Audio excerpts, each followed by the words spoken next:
Before we get into it, a little about me. I am Michael Neel, and here's my email address. Vinyl.com is my blog. Vinyl Software Consulting. There's the URL for that. You need to write that down if you want. I got some business cards. Just grab one before you leave. So, Zen and the Art of Website Maintenance.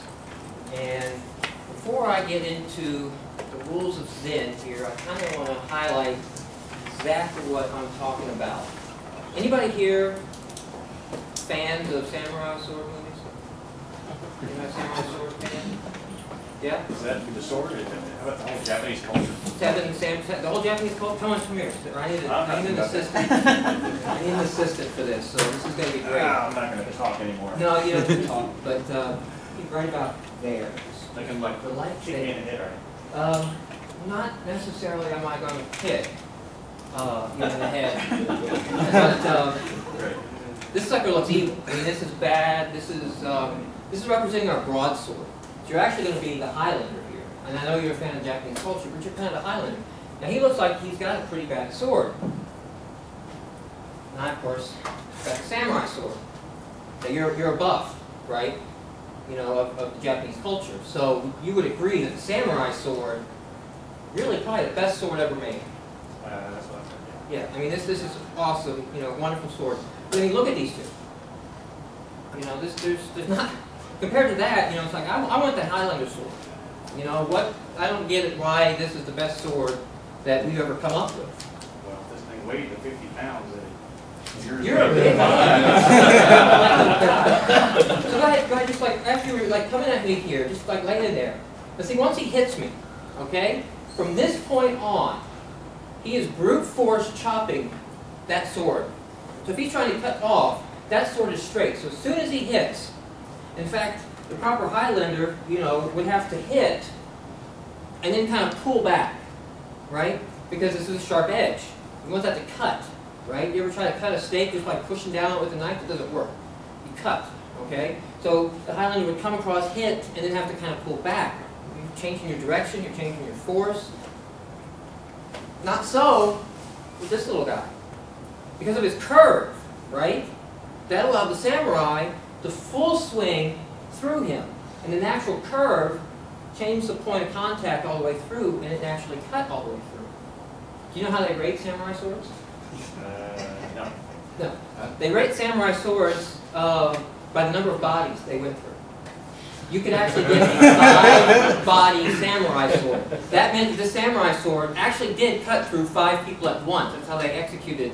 They would take the new swords, they would line up the people they're executing, you know, for whatever crime, and they're like, oh, it's only a 3, and the 4th guy fell over. You got to go test the sword the next day. So, thank you. Please note that I did strike first. He is dead. He is really dead. But now the curvature of the sword is really the beauty of the sword. That's the power, okay? And that's really not what, when they set out the forts of swords, though, that wasn't front and center. They weren't, you know, we're making a curved sword because we're thinking about the slash through the body. All right? The Japanese, they would make steel, okay? And anybody here know what steel's made of? Go for it. Well, it's basically carbon and iron. Carbon and iron, okay? The more carbon you have in your steel, The harder it is. the harder it is. And when it's hard and you hit something, Brittle. it's brittle and it breaks. But it'll hold. It's gonna hold a so point. it's not going to hold the edge as well. Yeah, sure. Soft as steel does. That's why you use the bimetals. So to recap on that, so when you have a high concentration of carbon in your iron and your steel, it's called hard, but it's brittle. But it holds a point.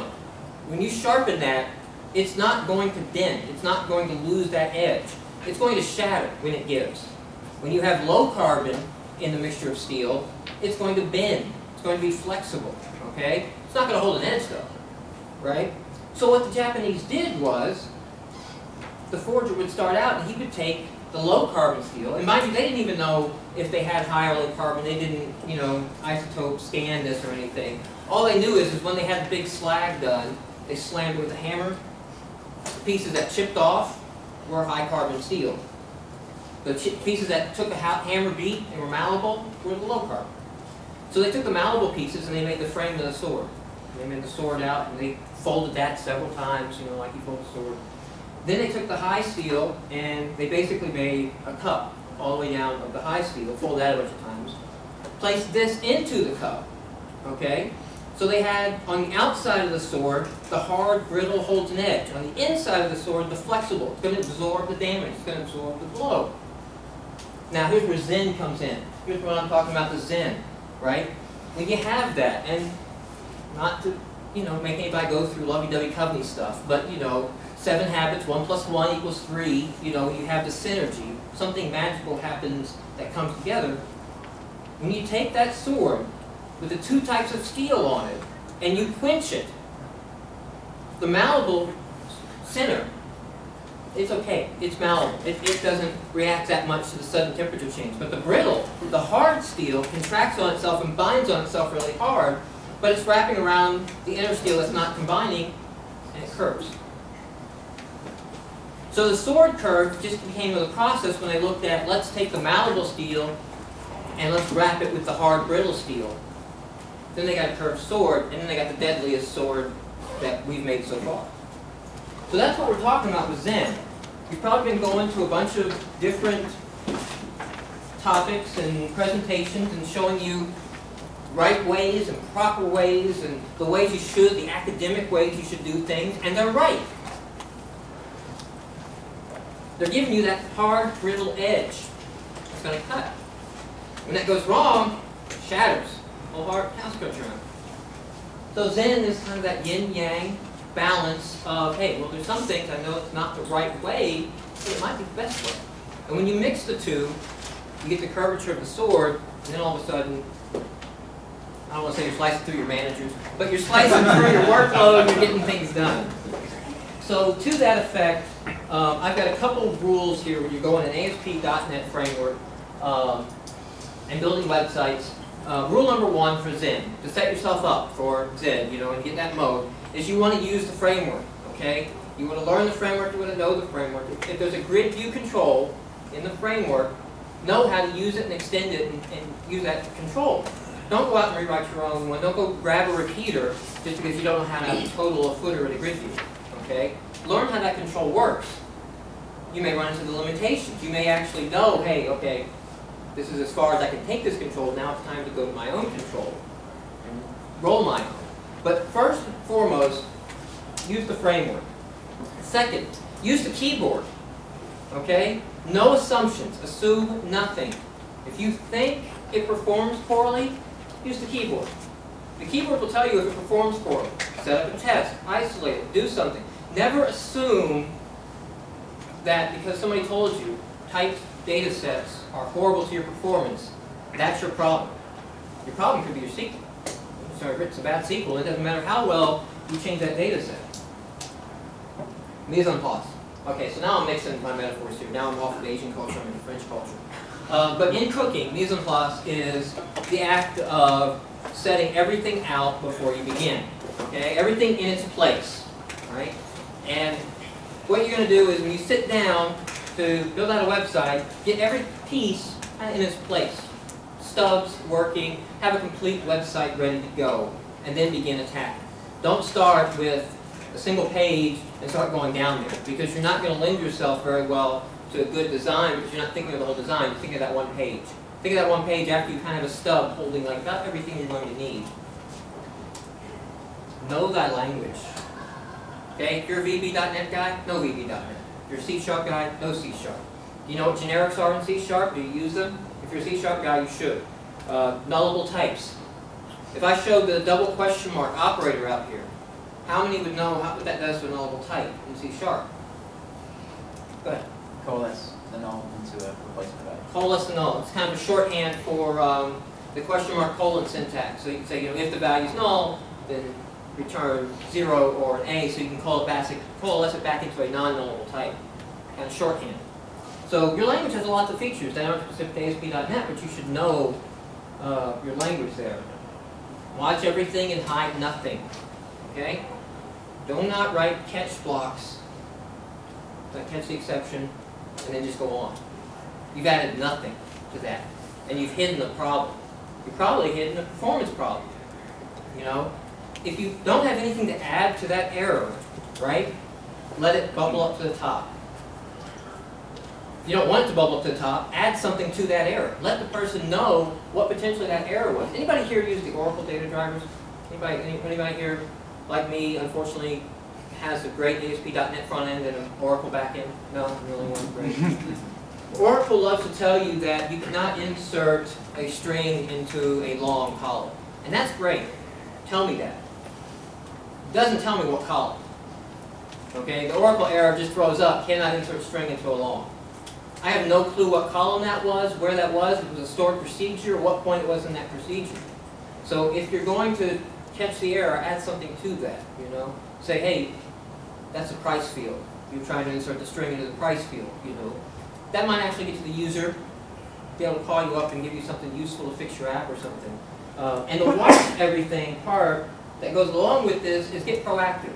There are monitoring tools I'm going to cover here. You probably know some of them already in ASP.NET that can tell you when things are going wrong, right? And at the lowest level, if you don't do anything else, have it email you tracebacks, right? If your app crashes, have it send you an email. If you manage a team of developers, force them to get the emails for their site. Nothing forces a developer to clean up his code better than coming into 50 emails last night because Google spidered it and found every single error he has on his application. So the overall goal, what we're trying to achieve, we want to reduce the time spent plumbing so you can focus on features. Ajax is cool. Ajax is sexy. Silverlight. We've all seen the Silverlight demos. We've been here. That's cool. That's sexy. You want to know all these things and have all these in your best practices and everything so that you can lay out the base code of the site in no time and you're on to the Silverlight fun stuff. So with that, solid foundation. These are essentially my recommendation to you if you're building hundreds of ASP.NET sites. How to fit this whole framework together. How to put the pieces together. Where to use it, where not to use it, where to violate some rules, to get up easy to maintain websites that get you on there. So the first thing is you use master pages for layout. All right, that's to control where things appear on the page. Web user controls are for page elements. You'll see some of this in a second, but headers and footers and navigations, reusable forms. Use the web user controls to kind of encapsulate something, you know, that's more than one page. Theme is your design control. And basically, your rule here is the Dreamweaver guy should be able to hand you some CSS, some images, you drop it in the theme folder and you don't have to mess with any of your stuff. And then he changes it because he doesn't like pink and now he wants more of a fuchsia tone. You just change the theme or you change the stuff there and you never have to touch any of the code. In fact, one day you say, hey, here's the themes directory. Knock yourself out. Sitemaps are for conceptual structure of your website. We're going to go into sitemaps in detail, so we'll go on in a minute. Folders. Folders you can sometimes organize by how everything is, but one reason to actually apply some structure is permissions. So if you have a group of pages that are only going to be accessed with one user, put those all in one folder. Drop a little web config in there that restricts it to a role, and you're done. Know the providers. And I'm going to run down the provider list. We're not going to go into detail into what they are. But if you're not familiar with all the different provider models that are available in .NET, make a little note right now, your homework tonight, review them all. So master pages. In green is kind of my master page area here. And basically the master page kind of holding places for everything. You know, the header, the nav, the content's going to go here. And you want to have one master page. You may have two. I'm not saying it's a hard and fast rule. But master pages can be dynamic. You can have a page, call a property on a master page to turn on or off the nav section. Okay? When it comes time to redesign the website, or add a feature or something like that, if you have 30 master pages because one has a nav, one doesn't, one has a footer, one doesn't, one has a different footer, this and all that, and you didn't do them through properties, you have 30 pages to go update and I've never really seen any great unit testing. You know, it's possible to unit test websites, but I've never seen any great unit testing, so we really don't have that luxury of, you know, running a regression suite across our websites to make sure, you know, when we update those 30 pages, everything was fine. So the web user controls, just highlight these green, kind of pretty self-evident. They're, you know, broad control elements on the pages. You know, like a footer would be a perfect one, a header, a nav. You may have a sub-nav going across the top here. Data display elements. So in the content, if I was posting to a blog and a blog website, I might have a post element, you know, as a web user control, just to keep my post formatting the same. So if we decide one day, hey, it's time to have little Twitter links or little delicious, you know, or bigot links on there, I can go to one element and update all the posts throughout the site. And reusable forms. And I'm not actually going to show you that one, but essentially take a web user control, and inside that control put a details view. And then define that form exactly as you need it in that details view, and then you can take your web user control, essentially wrapping that and drop it in a couple different places. Database schema changes on you have to collect more information than you did before, you have one place to change it. Should use my swords for the leg. Give him a chance, use a broadsword. Okay, all right. Themes for design, combination of CSS and skin files. Skin files apply to controls, CSS just applies to HTML elements. When you're doing CSS, get your designers to understand to use classes, not IDs. They may balk at this. It's really a semantic, really not a big deal. But they may make it a big deal. They may like their IDs saying, no, well, this is the page layout div. And you have to explain to them, .NET takes over the IDs. That's how .NET handles the postback and everything like that. .NET kind of took that for them. And you can't rely on those ID names to match, especially when you start using master pages and things get nested. Those IDs dynamically build and they start putting pieces together so it can rebuild the page for you on the server side. So have them use classes. They'll be able to code. And we move on with that. Use the skins with the template controls. I don't see this a lot, but most people don't realize when you do a grid view or do a skin, you can actually go in there and skin the data bound field too. You can do a lot of things with those skins that aren't necessarily just layout. Avoid dynamic theme and skin selection. And the reason I say that is this is not fully baked in .NET. There's only one, well, there's multiple places, but the one real place that you can change the skin is page init. Okay? You can change the theme, sorry, is in page init. If you want to change themes dynamically, you can do that in page init. So you kind of need to know really early, I need to change themes. It doesn't give you a lot of opportunity to react to postbacks. And one, you might have traffic lights across the top. And when the user presses buttons, I'm going to, you know, have these traffic lights go red, green, yellow, let them know the state they're in.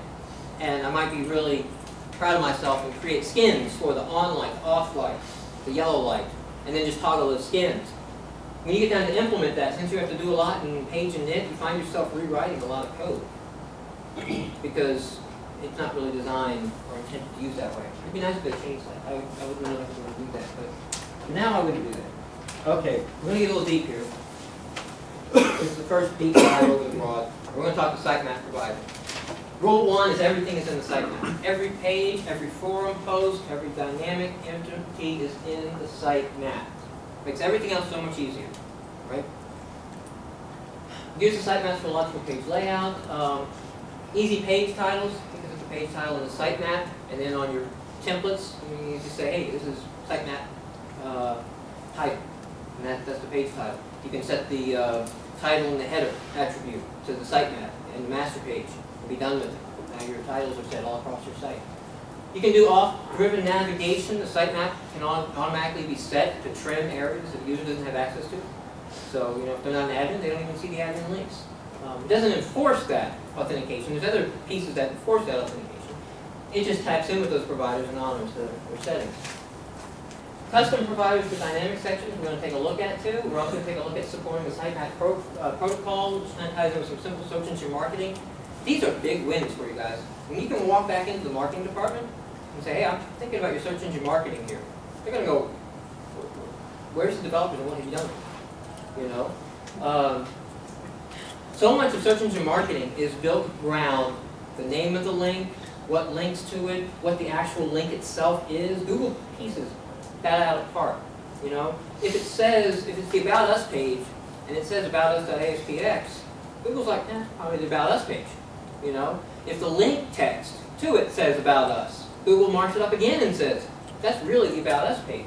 If you have a blog and you post how to add a total to a grid view, and the page is named how to add a total to a grid view.aspx, little dashes in there. The title that links to it, the post title, the page title, all that says how to add a total to the grid view, and then, you know, the coup de grace is that the actual content is how to add a total to a grid view. You go way up in the search engine marketing organically. You don't have to pay for placement or anything, because Google says you are what you say you are. I see it in so many places that I trust you. The only real advantage beyond, the only level of beyond that for Google is when other sites link to you using the same title text. So using the sitemap, when you have the title and all that information there, real easy to build those dig it links. So you make sure you get on the dig with the right keywords that you wanted before. MyVinyl.com, I enjoy great search engine marketing organically, just because I've got my blog posts pretty well tied with the sitemap protocol and some of the search engine marketing stuff.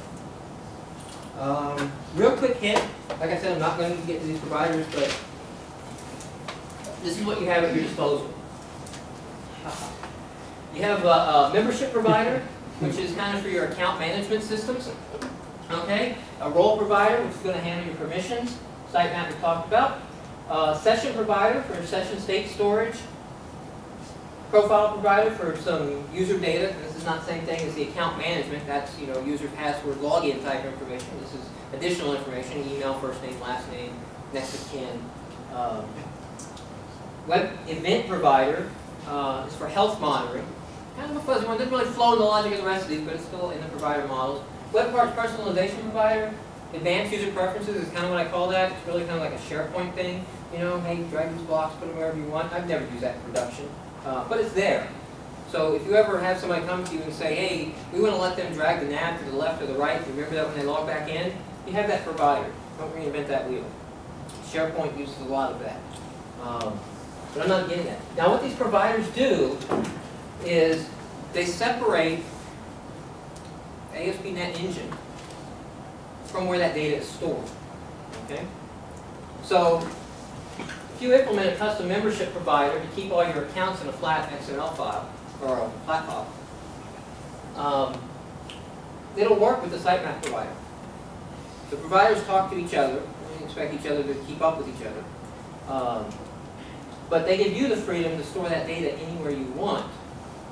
So you actually get two things going on here. First of all, you can use any storage system for this data, and that's the only what you hear. But the second thing is that you can count on these providers being around and take advantage of them. If you want to know what this person's profile data is when you're in the sitemap provider, use the profile provider. Don't run out to your Oracle database if you know it's there and grab it. Use the profile provider, because if it ever changes, you're insulated from that change. Okay, so the last little thing here, we're going to get to some code. Project setup. You're not going to see me do this because I designed this demo project that you can go out, download the whole thing, open the solution, and run it. But generally, use your local IIS. Okay? When you create a new website and you go on there, there's an option. You just drop it down, and you select local HTTP. You type in HTTP localhost / whatever website you're working on. It'll go out and configure your IIS for you. But use that local IIS. It's a huge performance gain, especially in the debug cycles and the build cycles and changing something. Create a solution. The solution allows you to have multiple projects tied together. Not a lot of web developers think this way, but you may have some design projects and DLL projects along with it. I'll show you an example of having a design project. A DLL project would be great if you're doing a web service. And have a DLL project that's the entire API that web service is exposing. Forces you to separate that. You have to stop and think about how you're designing this API because it doesn't actually know it's in a web service. It could be a DLL loaded in an application. It's going to really help you when you come to some SOA stuff. We'll touch back on that a little bit later. Choose a deployment method. Now, web application projects. It's kind of that 2003 plugin. You can treat your websites like a DLL. I don't dig that at all. Okay, I dig web deployment projects. But basically, you want to get one of these in there. You know, if you do dig the treat your website as a DLL, go ahead to web deployment projects. I'm actually going to show you an example of using.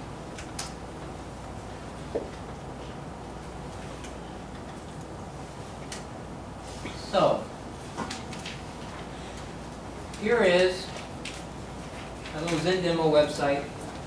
All I did was go out to, this one I may have grabbed up to oswd.org or free CSS templates. There's a bunch of free template sites. They'll give you great XHTML compliant designs and download. Some people want a link, some people, you know, use them for free. If you don't have access to a design. So I just went out and grabbed that from there. So this is basically what we had on the site. I added some login and registration information. Let's take a look at how I got the project set up. Okay, so down here I have my design project, right? And all this is I just created actually a C# project. The whole point of this project is to put the initial design elements with the project. So this was the initial design that I downloaded. Here's the HTML that came with it, and here was his original CSS images he provided. Designers love to do that. Can you imagine we wrote our classes like that? This is class A1, this is class A2, this is class A3. I don't know how this blend thing is going to work. You know, when these worlds collide, you know, everybody watch Seinfeld, you know, George Costanza, keeps his worlds separate, you know. I don't know what Microsoft is thinking on this one. So I've got it here, and I can source code control that. That's the beauty of it, you know. Check into source code control, and I can see what the original design specifications that were handed to me were at any time. So up here I have the website that you saw running. First folder I'm going to dive into here is, of course, the themes folder, which you can pretty much see. I got one skin file going on there, but I've got his CSS, his images copied in there into a theme name. I didn't even rename it. So the first folder that I start after I get that theme copied over is I create this assets folder. I do vary on that theme, by the way. I call it assets, sometimes I call it components or something like that. Under assets, I have a layout, and then I have pages and components. So here I've got my master page, and of course, like I said, there are some times where I'll go ahead and run one master page. Hard and fast rules, so I'm set up to have a couple master pages. They're all in one spot, and have a couple components under layout. All right. Now in this demo, I didn't create some deep data-driven forms and that kind of things that wouldn't really be layout controls. They'd be other types of web user controls. I wouldn't put them in a layout folder. I would have them in a specialized, you know, news post folder or something like that if I had specialized items. There's some basic components that are there. I threw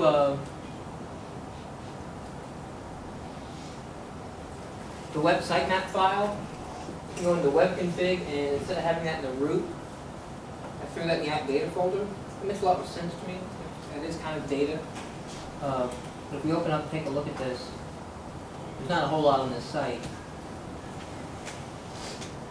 But it does kind of logically group the pages.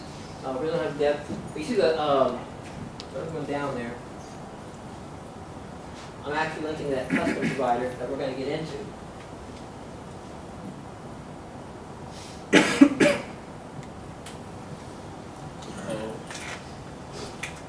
Yeah. I'm going to take a look now at that custom provider, which looks in on this page here. So I've got a photo page here. Forgot Gandalf. Drill down. Got some dynamic URL, you know, happening there. But we are getting titles on the page, getting page headers, got a nice template flow. Google's going to love that. And also, like I said, the sitemap protocol.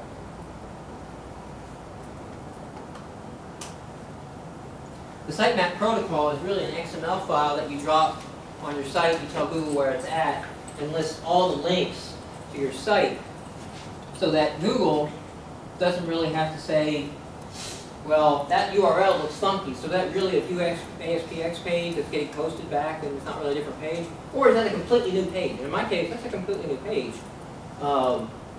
With the sitemap protocol, I can control and tell Google, these are all the pages. So you should just hit this file. It's really the evolution of robots.txt. You know, into something you can give priorities. Priorities are relative to your own site. It's not over the internet. It's not give me 1.0 priority over the internet. That's on your site. It's saying that you know, this is a 0.5 priority. If I have a 0.7 on it, and there's the same content on both pages, like a blog. You got the most recent post up front, and then you have posts in the archives. You might want the posts in the archives to be where people go, and not have Google keep your home page up, right? So somebody types in how to add a total to a grid view. You want them to go to the archive page and see all the comments rather than go to the home page, which really no longer has that content because it's already moved on and Google hasn't spidered you yet. So to get that working,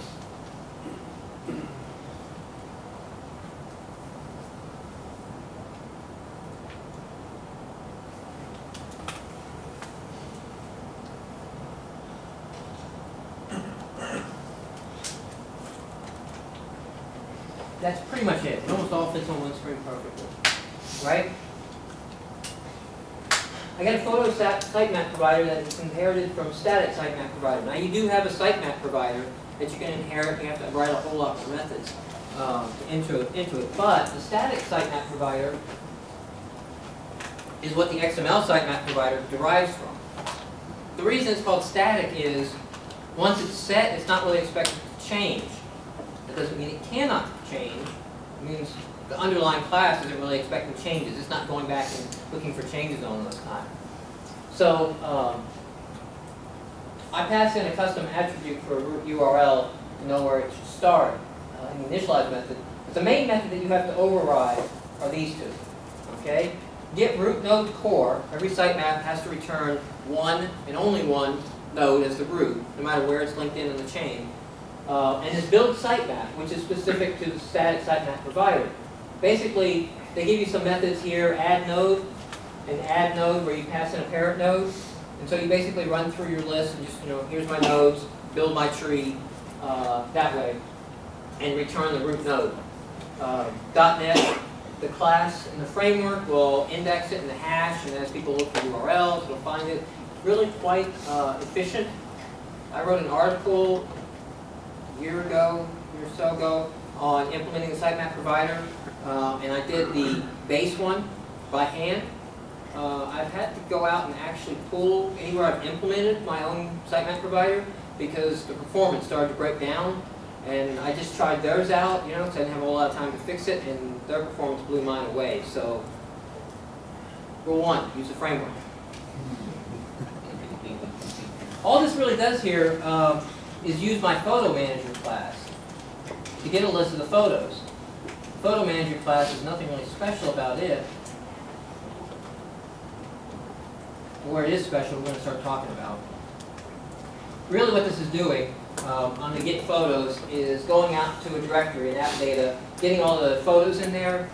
There's no metadata with my photos. I just take each name and JPEG, throw it out there, keeping it simple for purposes of demonstration. But that's where I want to start talking data layer. Okay, when you're building data layer components like this photo manager, rule one is you want to support the object data source. I'm going to show you how you do that. Because that object data source is everywhere. You know, that sucker binds all over the place, connects to everything. It's great. You support the object data source, you're covered for your repeaters, your grid views, and your data grids. Other developers can come in behind you and say, here, take this, just run into the object data source. Oh, thank you. Dataset Designer and TableAdapters, we're going to take a deep look at those. I'm going to dispel some myths there. I'm going to extend those a little bit, show you some cool things you can do there, and build some smart kind of custom objects with that. So the object data source, if you're not familiar with it, it works with all the data view controls. Grid view, data grid, repeater, details view, form view. Anybody know why I'm keeping the data grid up there as one of the controls you really need to use, even though it's not a 1.1 control? Anybody know what that does that none of the new ones do? If you want your output, I got it on the page here. If you want your output in 2 columns and then rows, or 3 columns and rows, that's the data grid. Grid view doesn't do that. So that's probably one of those break the rules a little bit. Go back to a 1.1 control. It does it quite well. Object data source has tons of options for caching. Now keep in mind, be careful what you're doing. You are caching in view state. You've probably heard people talk about how evil view state is, how it brings down servers and causes poor kids in Ethiopia to starve. But for the most part, view state is really harmless. But there are cases where if you get crazy with that, you are going to take down your web server.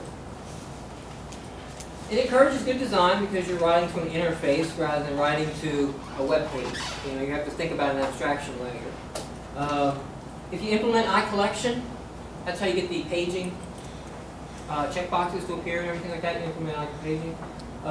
There's some filtering controls. Not a lot of people see those on Object Data Source, but if you look on there, you have some ability to bind some filter expressions and things like that. That only works with data sets and data tables. By the way, nowhere is it written that you have to have a database to use a data set or a data table. You find some XML files for those quite well. The dataset designer is not evil. You've probably gone to entity frameworks. You saw a whole bunch of LINK, timeout, a couple other data technologies. Everybody loves solving this problem over and over again. I have data in a database and I have to display it. And there are a billion ways to skin that cat. And there are going to be a billion more. But right now we have a dataset designer. It's in 2005. Everything I'm showing you is 2005 with .NET 2.0. So it'll allow you to rapidly build a data layer and handle the CRUD. It's going to give you some immediate testing. It gives you high visibility in the project. When you see that XSD document sitting there, other developers come behind you, know, hey, there's all the interactivity of the database right here. They don't have to go scouring through code looking for SQL Server specific command objects or anything like that, or at least I hope not. Or if you did do that, we'll do it in one of the ways I show. Give me that nice. Extending the table adapters. Table adapters are partial classes. In fact, almost anything that you get from a generator is going to be a partial class. That's what allows you to extend that. We're going to look at that in a second. The XML schema definition tool, XSD-EXE. I'm not going to look at this, but I'm going to tell you can use this EXE tool to show you the actual C# generated from your design documents. There's a second way to see that too. Create a DLL project and add an XSD to that DLL project. When you expand that folder out, you'll see more options. One of those will be a C# file, and if you look at that, that's the generated code. You can expose and share the connection objects. Table adapters by default are kind of self-contained, and they handle the connection in the back end and hide that from you. And most of the time, that's exactly what we want. There's a couple times where you know, I'm going to do 3 table adapter calls in a row. Probably should reuse the same connection. Not a bad idea. So we're going to show you how to do that a little bit. Direct access to command objects. What it all boils down to, entity framework, LINK, I don't care what you're using. Somewhere down at the ADO.NET level, you've got that SQL command object. Some of that's still how we're talking back and forth, invoking that driver. All these are abstractions on top of that. I'm going to show you how you get that with a table adapter. Get the best of both worlds. Okay? And it's possible to use the data tables and data sets without the database. Why would you want to do that? Filtering. Sometimes it's easy. Instead of using a generic list, have a subclass data table. Look at the XSD documentation that it generates, the C# file, see how they do it. Make your own strongly typed data set. All right. So first, looking at the custom object here. I've imported the system component model namespace. This namespace contains a lot of attributes like this that basically work with the designer. Okay? This is designed to work with Visual Studio. This is telling Visual Studio here, this is a data object. That's going to make this appear in an object data source list. Down here is one of the methods. This will appear in the select drop down. When you go to the tab 2 over and you hit the select. True means it's the default. Okay? If it's false, you have more than one select, and you want to control which one's the default. Basically there, it returns a photo list. We'll look at that in a second. This is just going through here. One cool thing to point out, you make a control. This is generic system web UI control. Okay? It has a property, control resolve URL, that will convert the tilde back into the HTTP localhost port. You know, everybody knows you've got the request map path. You know, take the request and give me the local file. Sometimes you have a local file and you want to go back out. Sometimes you actually want to expand that. And I've seen a lot of people go in there, find the server environment variables, what port are we running on, concatenate a bunch of strings. This guy does that for you. Resolve URL is part of the control class. If it's on your page, page inherits from control. But when you're in your custom classes, you can create one on your own there. Take a look at photo.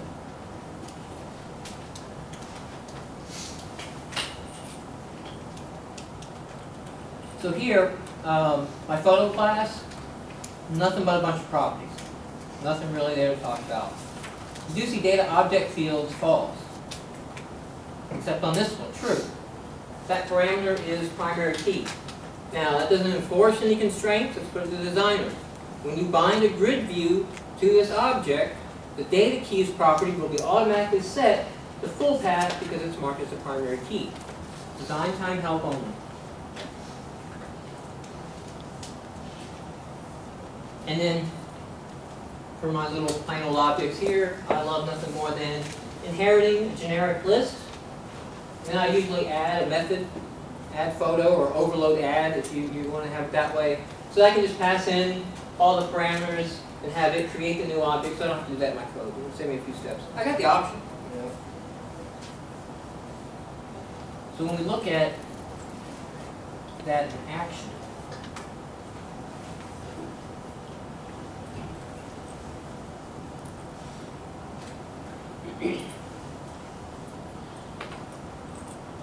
the object data source here, configure.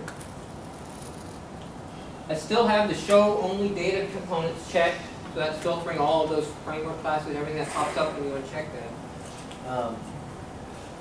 And you can see I do have some table adapters to cover later, but my custom object appears in the list like any table adapter. There's the methods. I didn't define any insert, update, delete, but you can do those just the same. And then simply this gets bound to that data source, just like you would any other.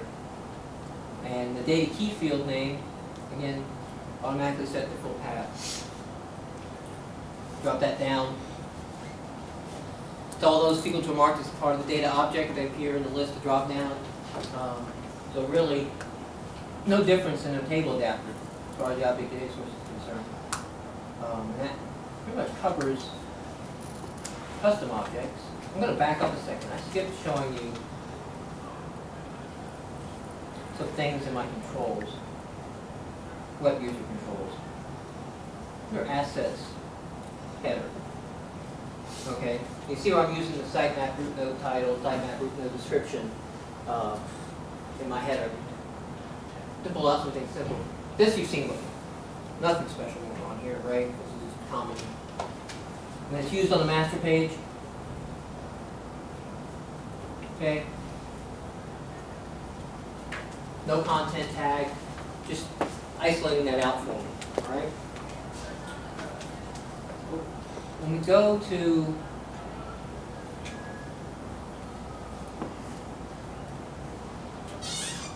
the content of the home page, I've got two posts on there, which are the post tag, and now you see how it's not like it. Visual Studio does not like this, but now I have a web user control with some embedded tags in that.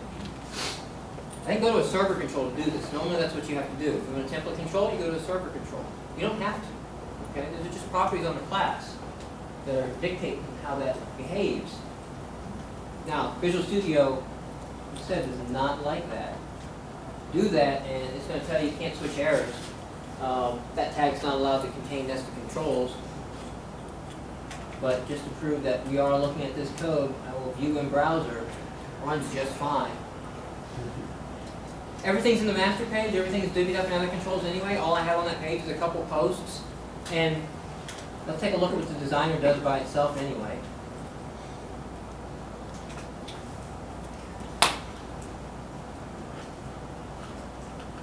Back to that photos page. Like I'm really losing a whole lot here, you know? Like this is really giving me what the web page looks like, you know? So the 2008 may be better. I'm not holding my breath on it if it's using the same rendering as Expression Web. And I think that it is. We're sharing something, or at least. Then no, we're not going to get a wonderful blend-like tool come to the .NET world for ASP. All right, so now enough suspense. How do you do that? Well, in the control, I have some placeholders for the body tag that I had there, and I have a placeholder for the title. The reason I have placeholders allow a collection of controls. Okay, so there's a controls collection on placeholder. A label just has a text string. You know, so placeholder in this part allows me to embed other content. On the code behind, system component model, I'm not going to be able to read that. Parse children, children as properties equal true. Add some iTemplate properties. You're in business. That's it. You don't need to go to web server controls just to have some format. Now, I'm not saying that you don't need to go to those, and I highly recommend it, that you learn server controls. But for just having some nice formatting for the body, that's all that has to do that. Now there's one last thing for rendering. In the page init for this control, okay, take the body, which is an iTemplate, instantiate in, and give it a control that can take the child controls. Okay, this is something that's used internally by the framework all the time to put controls inside of other controls. So body and title get instantiated into their placeholders on page init. You can't do that in the setting property values because this needs an actual instance of phBody. At the time that this gets set, you don't actually have an instance yet. You haven't created that memory and allocated the phBody yet to put that in. So you have to handle that in page init. And it does let you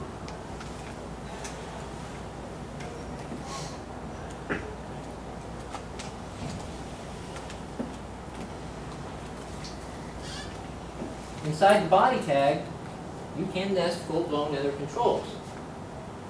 So when you bring some data back out, you need to put controls inside of controls, and that you want to have included.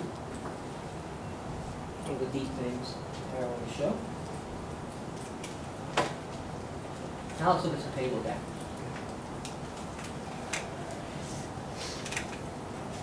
Using the AdventureWorks database, like everyone else did. I just grabbed some of the product tables. I let it build its own relationships. These were all written by select stars and then let it just grab it on there. I didn't abstract the logic any. Normally, in most real apps, I do abstract the logic a lot, join some tables in different layers and things like that. No, this is not some of the wonderful tools that you've seen that let you forget about what's behind the database. You are writing SQL statements. If you've not seen how these work, I'll give a quick preview. By configuring this one here.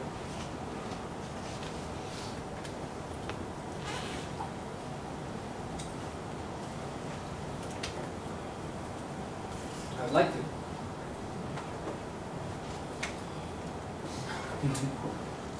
Maybe not.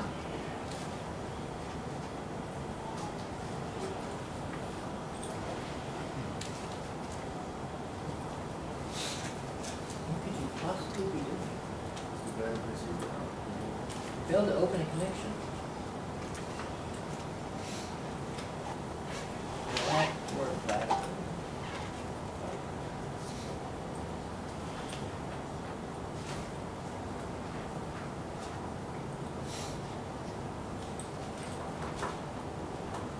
obviously running.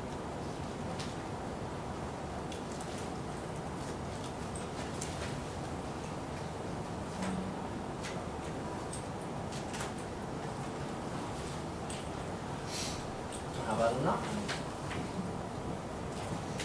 Back up.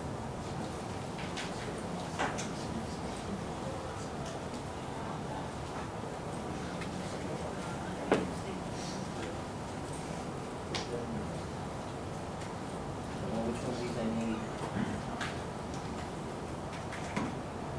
There we go. Okay. So, written with the select statement, .NET goes through, runs a query, gets back the data types, strongly typed table adapter is built for you.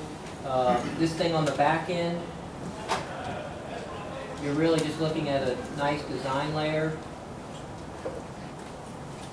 Hit view code, you can see that it's really generating beautifully long amounts of XML. And I won't lie to you, there's been times where I have to go in there and hand edit this thing. Most of that revolves around when I'm supporting non-Microsoft drivers, like I'm working in Oracle, I'm working in MySQL, and I want to have some two-way data binding going on when I insert and return an identity or something of that nature. This thing wigs out, wipes out all the fields. But overall, this is a really good tool to rapidly come together and get some table adapters going. So on the products page, here, all I've done is list out the different product categories. Click on one of these. I have a skin details view sitting here that lets you paste the categories. Now, one interesting thing here is on this page, you can see model. And why is that interesting? Well, model is not in the product table, it's joined to it. So what have I done?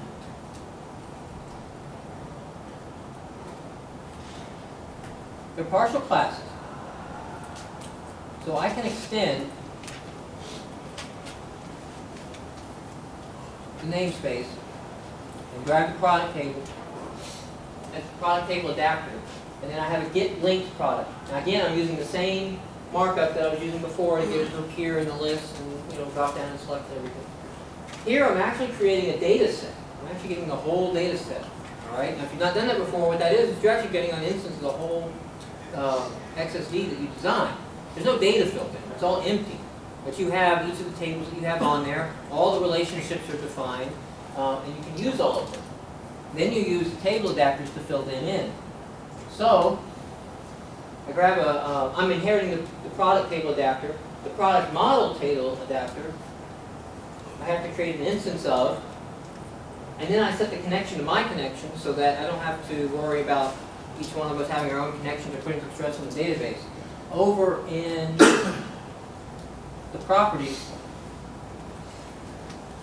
that is toggled right here by connection modifier. And you have a good number of options here as far as how wide you want to share that. Private is the default. You can share it. No, actually, I believe assembly is the default. Family and assembly, private, public, if you want to get access to it from anywhere. So since I've made it public, I can tie over the connections. Once I open this connection, both table adapters are good. Use the fill methods instead of the get methods, right? So I just fill in the data set that I've created, and it has a product and a product model table, knows it. Now I return the product, okay?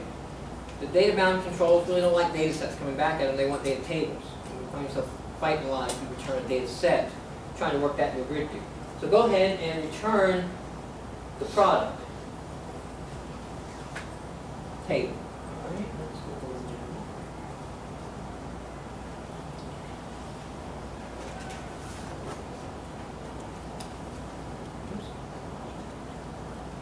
over there. Okay. All this page has is a multi-view control on it. One view has a grid view, the other view has a details view, what we're going to look at now, that's showing that product information. And I have a template field for model, and then bear with me. That really long line of text, okay, pulls out container data item is really a system data row view. Get the record that we're on. Get the parent row, give it the name of the relationship. Now I left that in because that's actually a long string that the XSD generator is going to generate on its own. You can get in there and rename that relationship if you want, not type all that out. And then once I have that parent row, I can grab the name. So since I returned back a table that's actually linked to a data set, I can walk the data set. You can walk this both ways. You can walk this down to children records, have a grid view with a grid view embedded inside of it. Great if you're doing any kind of invoice printing, right? If you have like the customer's information, and then you have all the line items, you know? So you can return that in one result set, you still have your object data source, you're still using the XSDs. Everything's pretty simple and easy to maintain. Okay. Now for my people that are sitting there rolling their eyes, saying strongly typed data sets are killers of performance and they take down web servers, and what is this guy saying doesn't do anything? Okay. Never mind the fact that I said go to the keyboard and confirm that first. I want to show you that, you know, when you do go to the keyboard and confirm, oh wow, that type data set on the home page, not a good idea. So now I'm cheating a little bit here, okay, because I don't want to write a whole mess of code. So I am using two categories to get, two table adapters to get category and model. Okay, so the one that I'm showing you how to go at raw is the products table. All right, share the connection. Now here I'll show you my result list. Here is a product list, and this really looks a lot like.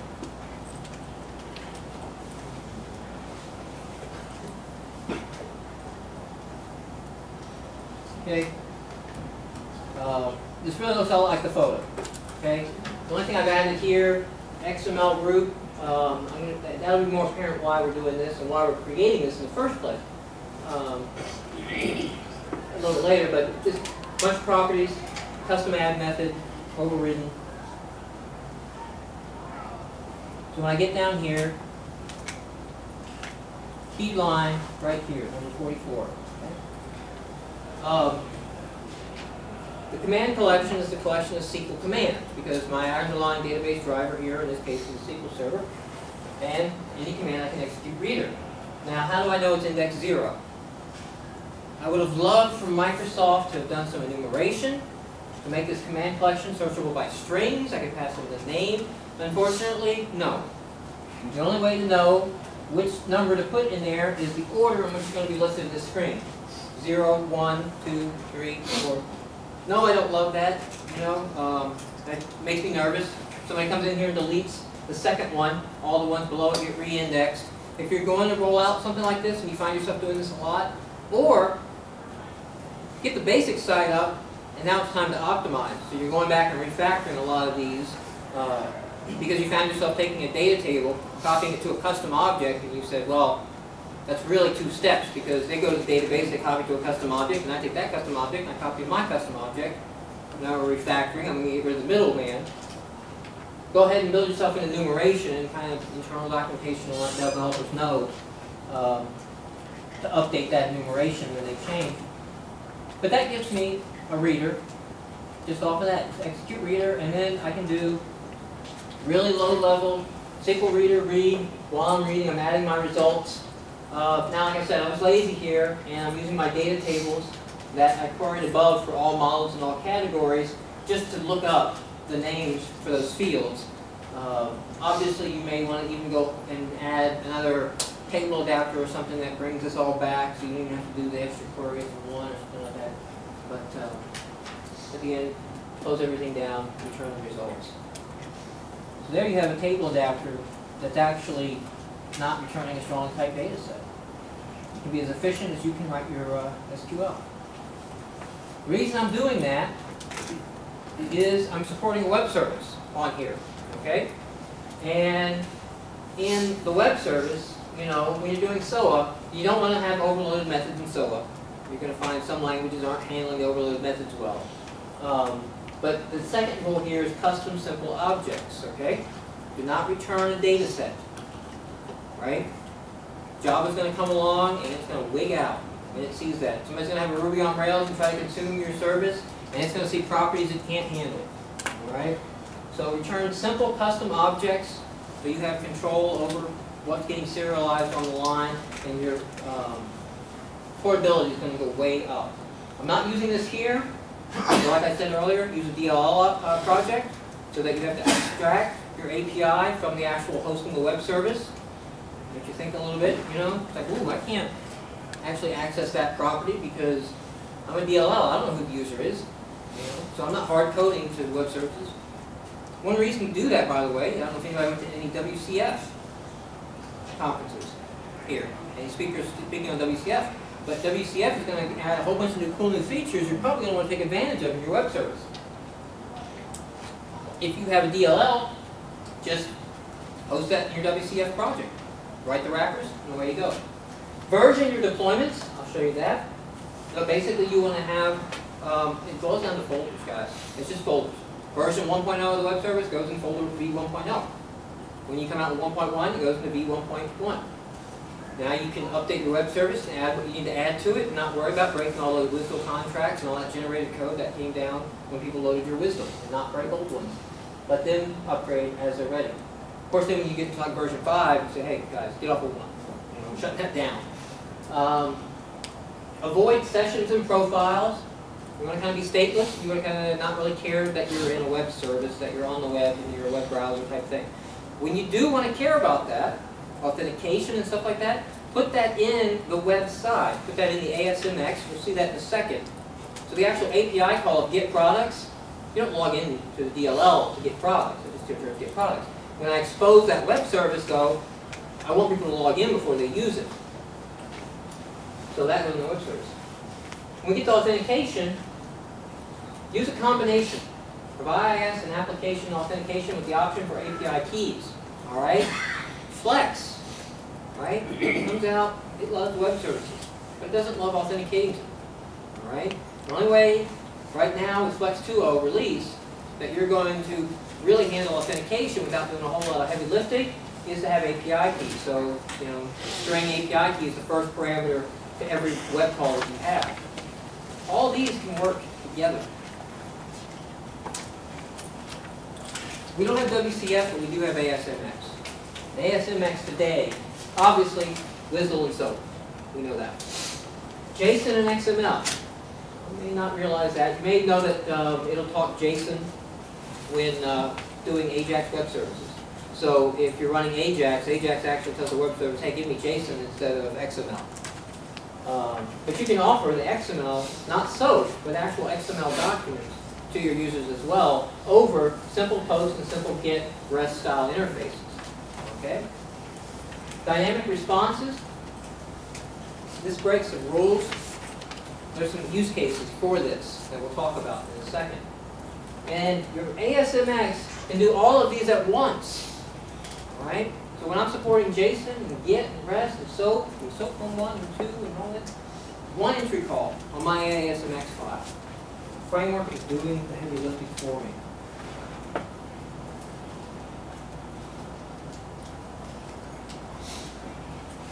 So here I have an API directory, version 1.0. Here's the web service. I want to view in the browser real quick.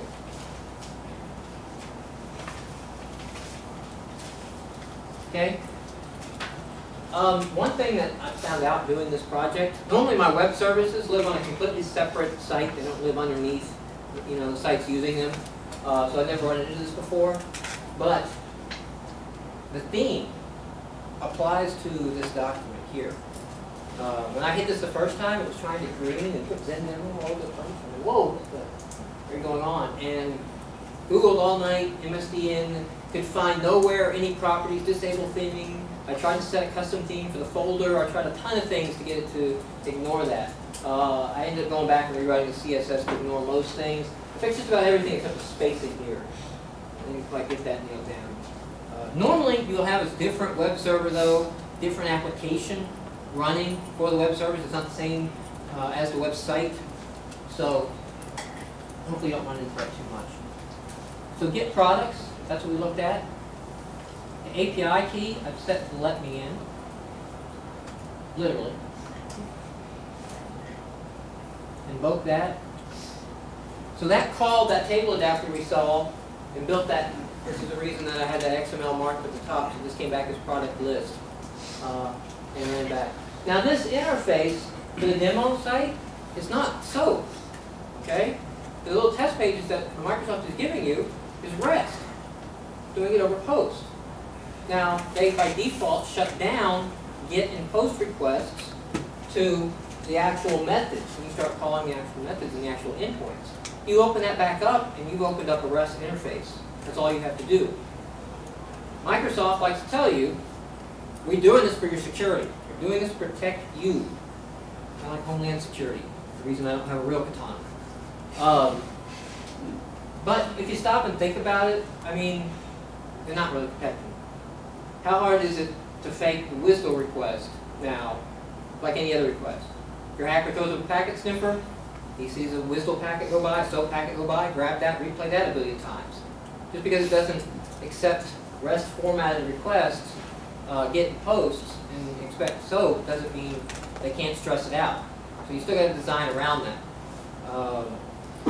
The JSON. To get this to speak JSON in my code, you have to have the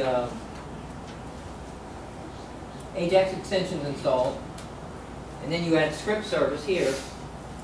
I don't have a method to show you this at the moment, but all you do with the script service is you send a post with a special header, set the, I believe it's content type to JSON, or application JSON, or something like that. Just set the header, and then you'll get back a JSON response that you could use in JavaScript directly if that's what you're doing. And also some languages, Python actually, I don't know why it's called JSON. Python, it's really a Python syntax format. You can take that exact cut, paste, put it in Python, and it'll run just like it would in JavaScript. So that's all that takes for marking that up and sending that. So they tell you too that we're protecting you from GET requests, right? They would have to implement a post.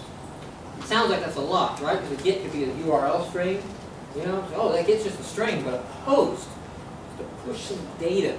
It's the same packet, guys. You know, at the start of the, if you actually look at the packet, there's a word at the front of it, GET or post. One means I've appended the parameters. The other means find them in line, okay? So there's really, don't get lured into that's a whole bunch of extra security. And by opening up a REST interface and GET and post to an exposed API, you've actually opened up a security risk. You're no worse off either way. Maybe you're a little less discoverable, but when they're out to get you, the hackers, discoverability is nothing.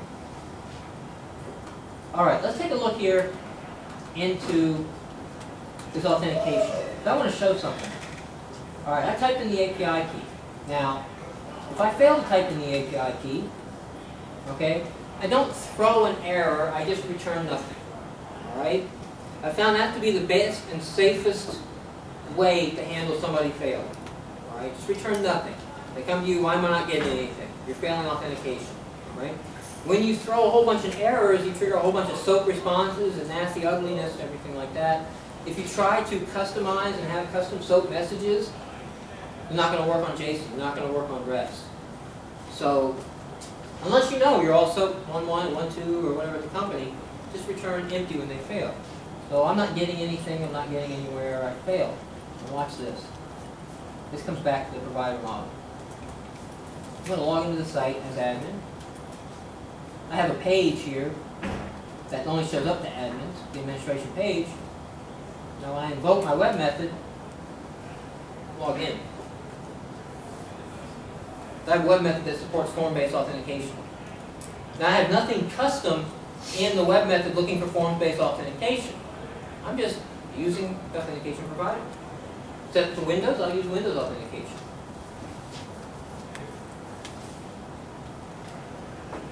So, I have a valid user check that takes an API key, which basically says in the simplified version, is the current user authenticated, which will use the provider model, or the API key equals let me in. Now, of course, I hope you go to a much more stringent way of managing your API keys, but that really demonstrates right there the simplicity of it. And then, in the beginning of the methods, just check for a valid user passing in the API key. They log in, they pass, they give a correct API key, they pass. And then you can see here in this web service, all I do is grab the table product adapter and then return my method that returns the product list one that we saw earlier.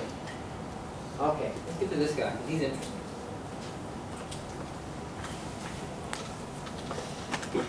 His return type, XML document. A while to think about. It's already SOAP, already XML. It's like an XML document. Anybody know, bonus round here, what WSDL type that's going to get serialized as? I confess I had to go look too. That was the first thing I did. I'm like, wow, that worked? What the heck does the WSDL look like?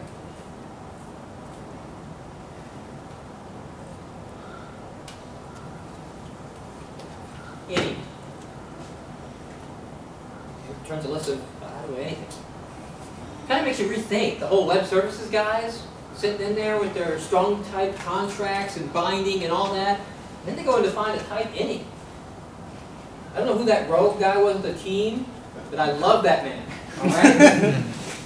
I was working on a web service, and we support reporting. Okay? Reporting changes all the time. It's crazy. And I'm going to have to pick it up a little bit, but reporting changes all the time. It's crazy. They're writing custom SQL statements, and they change the SQL statements, and they're joining new things, and somebody's going to add the column. It changes a lot. And when you're versioning deployments of an API on a web service, you don't want that kind of hassle. I had a second requirement, besides the supporting the reporting, is that nobody logs into the database anymore. They must go through the web service.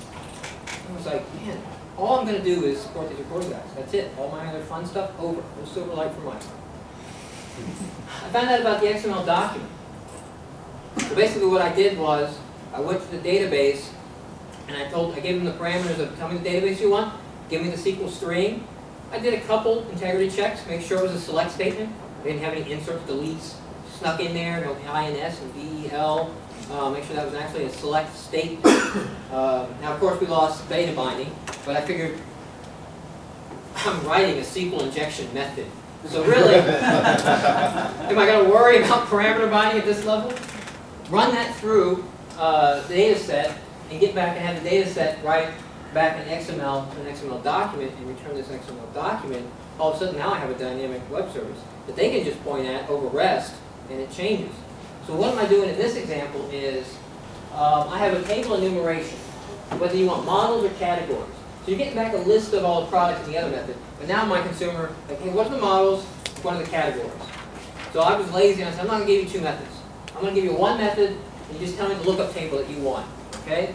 Pass in that table. If I don't get anything, returning a null XML document breaks the SOAP. Didn't like that. So I just grabbed one little simple XML document, return that. Create a new data set. Now I'm not using anything.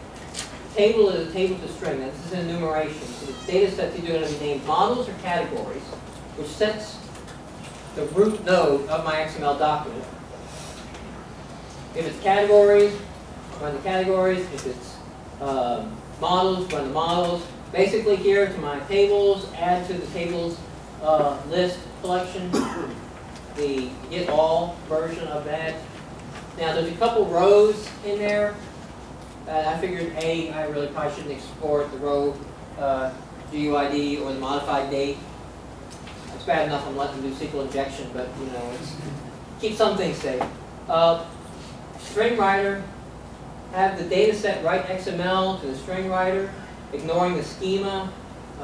You can let it write the schema. This produces a much more bloated document, may or may not be what you want. Since there's no real WSDL contract anyway, there's nothing telling you what those types are coming back.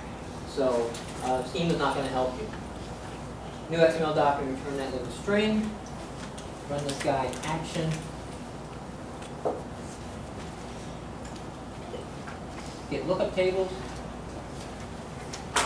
categories. Now you can see I get category, product category, product category fields.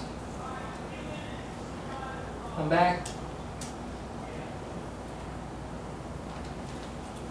I want models. Now I get models, product model fields. Some pretty cool stuff. That's definitely the flexibility layer of the sort though. That's definitely, and don't run to that one. But like I said, there's certain cases like those recording where that came in immensely handy. They can run their stuff through, and I actually went so far as to start caching things for them. Just MD5 hash the SQL statement, use that as the name of the XML file, and if they make a request within 1 minute that matches the MD5 signatures, don't even hit the database, give it right back to them. Performance went way up on that little thing again, because they didn't have everybody hitting the database, they had everybody hitting me. One request a minute would refresh the cache essentially, and the other request would be served off an XML file. That was the curve. Sticking with the metaphor. All right. The last little thing that I have on here, which I'm going to blow over, performance. Measure, don't guess. You can use tracing and profiling in the IIS logs, and there's some IIS logging tools you can go down from Microsoft to kind of parse those in, bring those back in. There's even a tool, and the name has escaped me, that lets you run SQL against an IIS log file. So when you're looking for bringing back all of that data and what are the most popular pages and how many times they hit in this time frame to try to get some profiling going on, you can use the IIS logs. IIS logs can also log the time of request. How long did it take to serve that request? You have to go in there and turn that on, but if you have that data, that's immensely valuable to see where did things start to go wrong. Monitoring, emailing errors, I mentioned at the beginning. You can do that from either the global ASAX file, which does kind of feel like the classic ASP, and start writing the global ASAX file and you worry about applications. But you can monitor errors there, catch an error, send an email to yourself, nothing going on. Or there's that monitoring provider. The monitoring provider has, out of the box, a way to log the error to SQL database, and also a way to email that error to someone. You get a nice formatted traceback sent to you. Usually will tell you more than the user can actually tell you. I did have an example, but it's not a whole lot. And do you have any questions for me? I come to these conferences mostly to steal from the other presenters' ideas. So I've got my cards up here that have the website down. I will get this entire demo site uploaded tonight. Come, run, download it. Hopefully if the tape turns out, I'll even have the first taped conference. We'll see how that works. Any questions? I know I hit a lot. I had a question for you. The data set design, you talked about sometimes you have to go in manually edit. So I've run into an issue a few times where, say that I'm in the database, I've changed the data type, or I've changed the size of that particular data type. Let's say it's a string and it went from a 50 to a 75. Right. There have been times when I've gone back into the data set and it's blowing up trying to go back into the sequence because it's truncating data. And through examining it, I can see that it never made the update that in the database I made this change to a 75 versus a 50. Is there an easy way to take care of that? In your data set, the first one that has a check by it is what auto-generates the top half. Okay? So if you have really simple ones, you can go in here and regenerate that one query, and that'll regenerate the top half. It will also, this is what scares me, take a stab at rewriting the lower ones. Okay? Which many times my first one is a one-to-one table mapping, and the rest of them are doing some joins and things like that to bring back filtered data sets. I don't like that it automatically changes. What I have found in certain situations when I know I'm writing one of those tables that are going to change, or I know I'm a failure again, is I go in here and I write a dummy query where I just select date, select date time, select string, quote string, decimal, and I just select all the types that I want them to be as the first query from those tables. Or if I'm in Oracle, it's from Google. You don't have to have a table in SQL Server. And then run that query. You can infer the types from all that just fine. And now, you no longer have to worry about it. I've kind of separated this auto-generation half from the bottom. So Cool, so just to reiterate, you're just setting up a dummy table, declaring the. I don't have to set up a dummy table. I do a select 0. Okay. If the first field is going to be, select 0 as product ID. Yeah, that's So what like, that's yeah. what- okay. Any other questions? Thank you everybody for staying to the conference and coming out. I really appreciate it.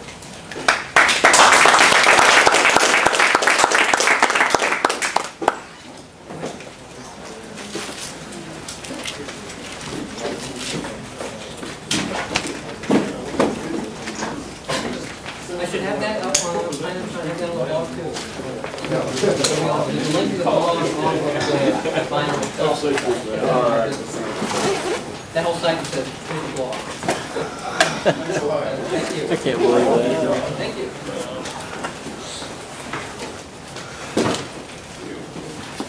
Guess I can go ahead and stop this doohickey.